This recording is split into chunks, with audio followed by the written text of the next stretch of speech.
Hey everyone, it is 6 months and 2 weeks post-op. I'm just doing my update video for you guys.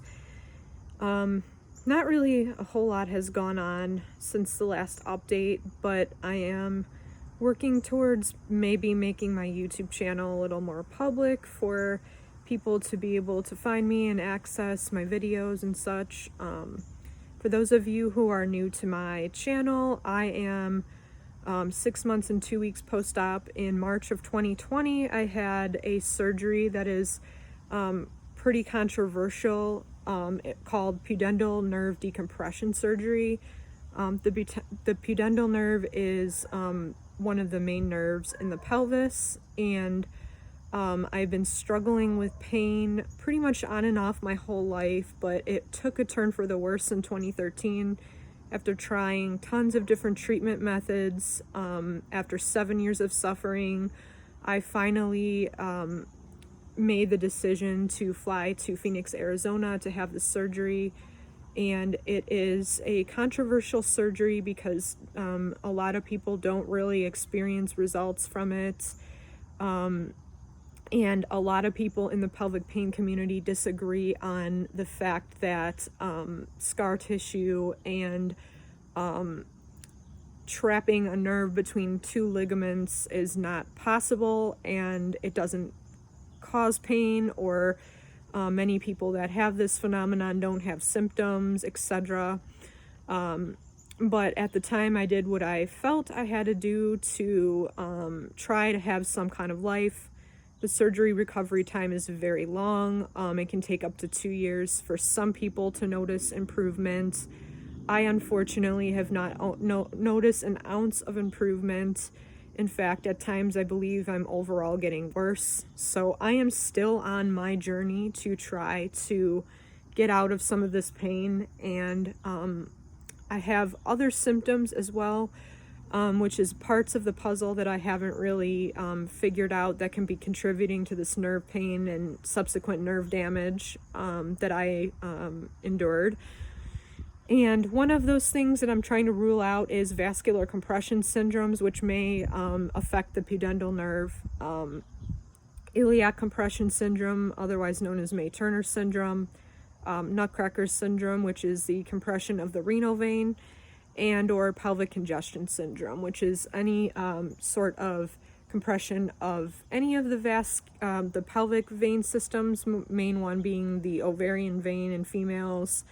The pudendal vein can probably be affected by all this as well, which causes me very specific left-sided pain and pressure. And a lot of what I've been feeling lately is more fatigue and abdominal pain and pressure.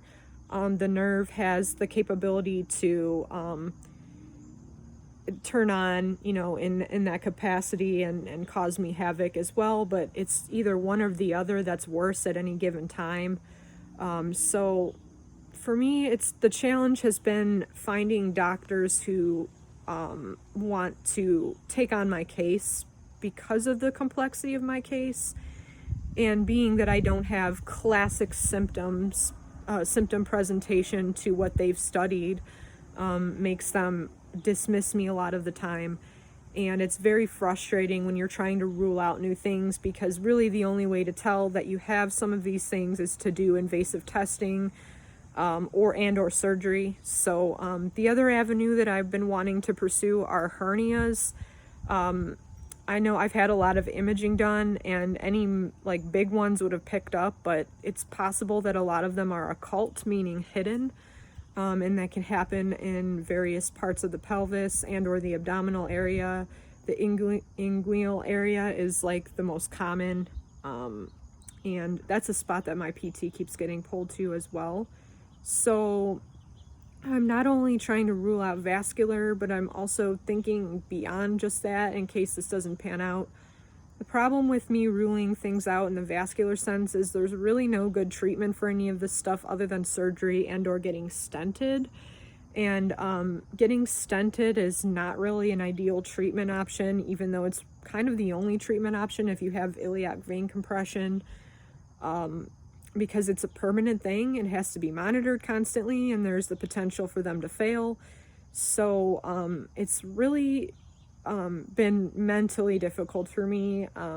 I have to make some pretty big medical decisions coming up that affect more than just myself. I currently live with my parents, and they have been extremely supportive and taking me to doctor's appointments and listening to all of this stuff.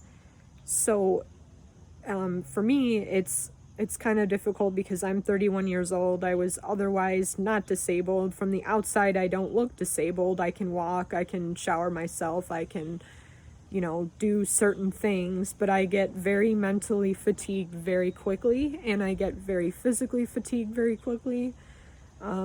And it's hard when you don't look disabled, but you are disabled, and trying to basically convince other people of what's going on in your body is very emotionally taxing. I have some very understanding friends and family members who have helped me throughout this journey. And my goal in this life is to bring as much awareness as possible to pelvic pain syndromes and rare syndromes in general, and just the fact that there are probably thousands of people suffering out there with various symptoms that doctors can't help with or diagnose, and they have to try to continue to live life. And fortunately for me, I have amazing insurance, and I don't have kids to take care of. I'm able to live with my parents. I have a roof over my head, but some of these people are not so lucky. They have to work 40 hours a week. They have to go physically into jobs, and they're putting a lot of strain and pressure and stress on their bodies while trying to figure out what's wrong. The other thing is, like, every now and again I take breaks from the Facebook groups because there's just nothing but misery out there. And for those of you who are struggling with an unsolved illness, your mental health is very important. So it's important to take breaks from the group. But recently I kind of dove a little bit back into the group to try to bring a little bit of awareness about vascular compression syndromes and how they can affect pudendal neuralgia. And I recently met someone younger than me who lives in Canada, who basically had the exact same symptoms and onset of symptoms as myself. He's been suffering for like 3 years, where I've been suffering for 7. But it's crazy because I have met such amazing people with pudendal neuralgia who are just fighting and trying to get answers, and a lot of times they present with the same symptoms as me, but they don't have the same onset, or vice versa. They have the same onset, but they don't have the same exact symptoms. This person that I met recently, exact same onset, exact same symptoms. He lives his life the exact same way I do. I'm mostly bedbound. I can't sit, and I can't drive. Right now I'm laying kind of awkwardly on my right side with an ice pack under me.